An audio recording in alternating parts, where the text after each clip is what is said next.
স্বাগতম জনাইছোঁ ভিডিঅ'টোলৈ। ইয়াত আমি আলোচনা কৰিম অনুশীলনী 4.1ৰ প্ৰশ্ন নম্বৰ 1টো। প্ৰশ্ন নম্বৰ 1ত হৈছে তলৰবোৰ দ্বিঘাত সমীকৰণ হয়নে নহয় পৰীক্ষা কৰা। অৰ্থাৎ তলত কিছুমান সমীকৰণ দিয়া আছে, এই সমীকৰণসমূহ দ্বিঘাত সমীকৰণ হয়নে নহয় এইটো আমি চাব লাগিব। দ্বিঘাত সমীকৰণ হয়নে নহয় এইটো আমি পৰীক্ষা কৰিবলৈ পোনপ্ৰথমে সমীকৰণসমূহ সমাধান কৰি ল'ম। সমাধান কৰি ফাইনেলি যিটো সমীকৰণ পাম সেইটোত দ্বিঘাত আছেনে নাই চাম। যদি দ্বিঘাত আছে তেনেহ'লে সেইটো দ্বিঘাত সমীকৰণ হ'ব, আৰু যদি নাই তেনেহ'লে সেইটো দ্বিঘাত সমীকৰণ নহয়। কুৱেশ্যন নম্বৰ 1, 1 নম্বৰটো আছে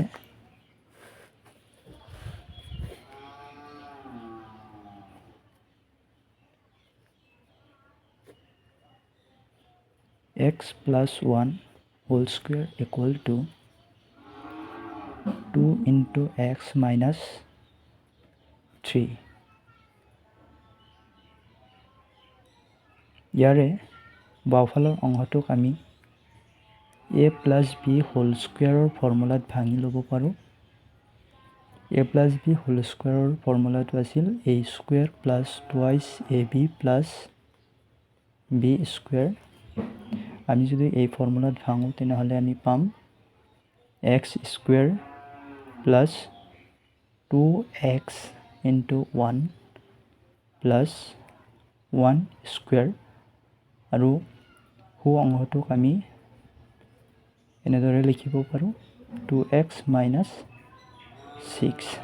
এতিয়া আমি সোঁফালৰ অংশটোক বাওঁফাললৈ লৈ আহিম। যদি লৈ আহোঁ তেনেহ'লে আমি পাম x square plus twice x plus 1, 2xটো ইফালে আহি হ'ব minus twice x, আৰু minus 6টো হ'ব plus 6, আৰু ইফালে থাকিব 0. ইয়াক আমি লিখিব পাৰোঁ x square plus 2x plus আছে আৰু 2x মাইনাছ আছে, গতিকে দুটাক আমি কেঞ্চেল কৰিব পাৰোঁ। বাকী থাকিব প্লাছ 1 আৰু প্লাছ 6, এই দুটা মিলি হ'ব প্লাছ 7 ইকুৱেল টু 0. ইয়াক আমি অলপ মডিফাই কৰি লিখিব পাৰোঁ 1 into x square plus 0 into x plus 7 equal to 0.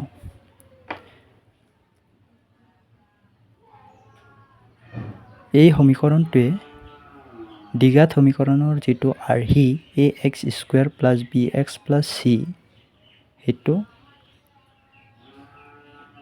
অনুসৰণ কৰিছে, য'ত এইটো এটা অশূন্য সংখ্যা, গতিকে এই সমীকৰণটো এটা দ্বিঘাত সমীকৰণ হ'ব।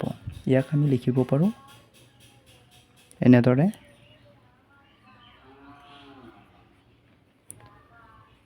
সমীকৰণটো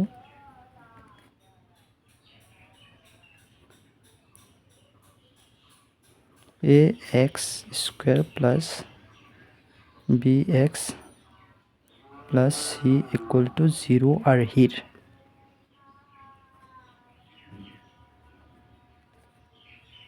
য'ত a not equal to 0. গতিকে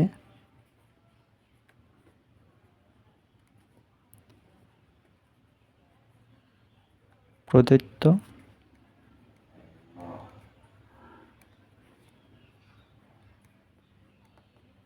সমীকৰণটো এটা